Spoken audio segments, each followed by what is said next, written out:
김일성은 한국전쟁을 일으켜서 250만 명이 사망하게 만든 한민족 최대의 반역자입니다. 만일 김일성이 전쟁만 일으키지 않았어도 남북관계는 지금보다 훨씬 좋아졌을 겁니다. 오늘은 김일성에 대해서 한번 알아보겠습니다.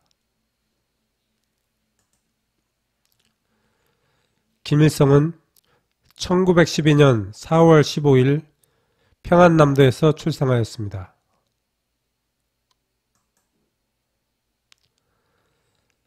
(1920년대) 말 중국 길림성 육문중학교 재학시절 공산당에 가입하게 됩니다.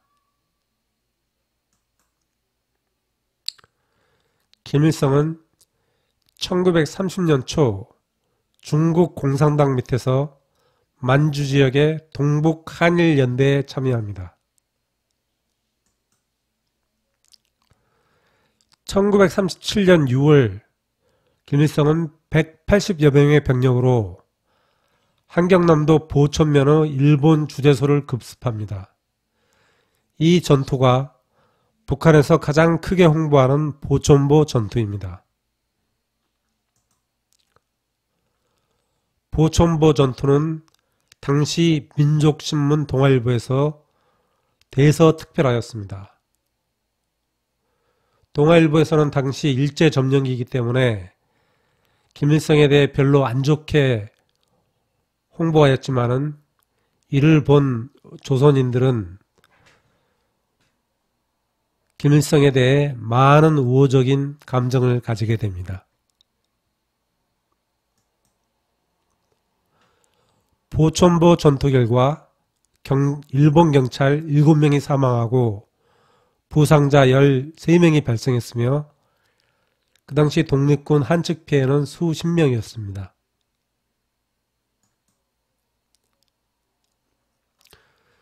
김일성은 이후 1940년 3월 만주 홍처에서 일본군 55명을 사살하고 30명을 포로로 잡는 전과를 올립니다.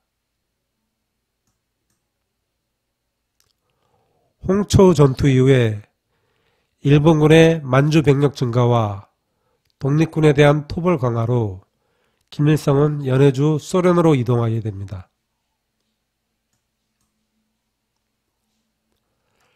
1942년 소련군은 88보병 독립여단을 창설하는데 여단의 1대대장으로 김일성을 임명합니다. 바로 이 사건이 김일성의 3대 세습을 가능하게 했고 한민족 분단의 역사를 초래한 사건이 되겠습니다.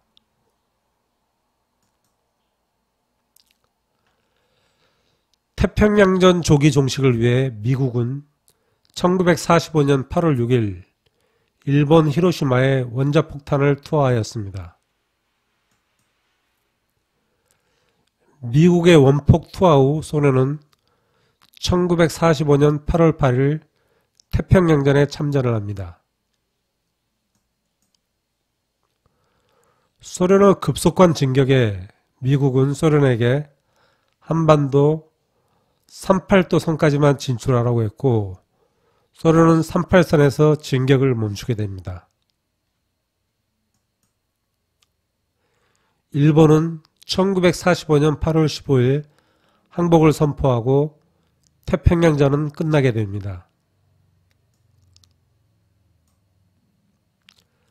1945년 9월 19일 김일성은 원산을 통해 귀국하고 평양시 경무사령부 부사령관으로 임명합니다.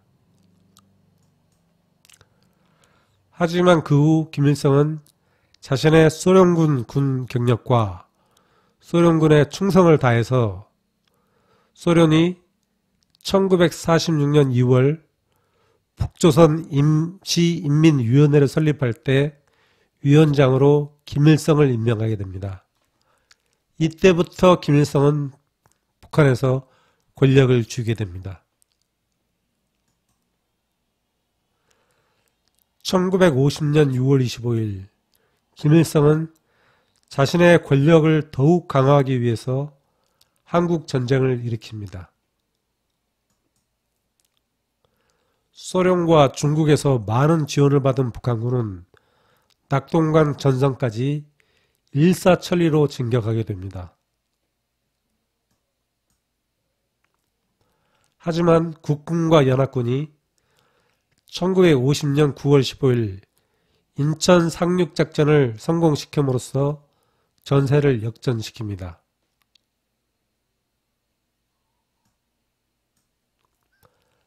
하지만 김일성은 중공에 중공 투입을 요청하여 결국 통일이 되지 못하고 현재의 수전선으로 그어지게 됩니다. 사진은 중공군의 인해전술 장면이 되겠습니다. 한국전쟁으로 250만 명이 사망하고 한반도는 폐허로 변했습니다. 그리고 그 이후에 남북 대립은 엄청나게 심해졌습니다.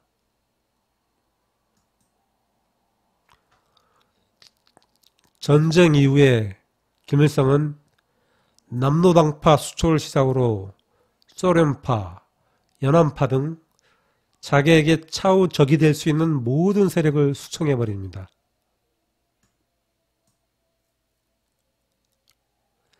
이후 김일성은 1968년 1월 21일 무장 공비를 침투시켜 청와대를 습격하려다 실패하게 됩니다.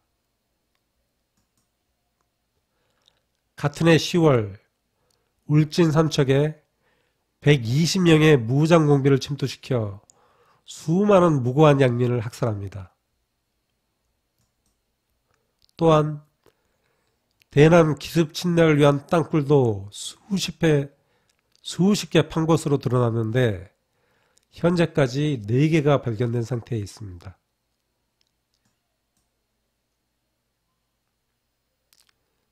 김일성은 1972년 아들 김정일을 후계자로 임명하고 자기 사후에도 김씨 일가가 계속 권력을 세습할 수 있도록 사전 준비를 강화합니다.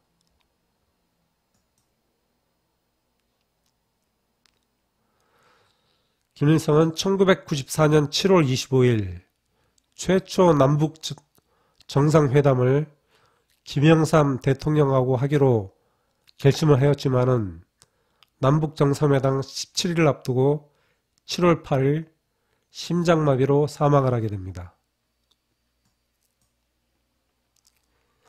김일성 사망 후에도 북한에서는 세계 어느 나라에도 없는 김정일, 김정은의 3대째 세습이 이루어져 아직까지도 북한 주민들은 김씨 일가의 독재에 허덕이고 있습니다.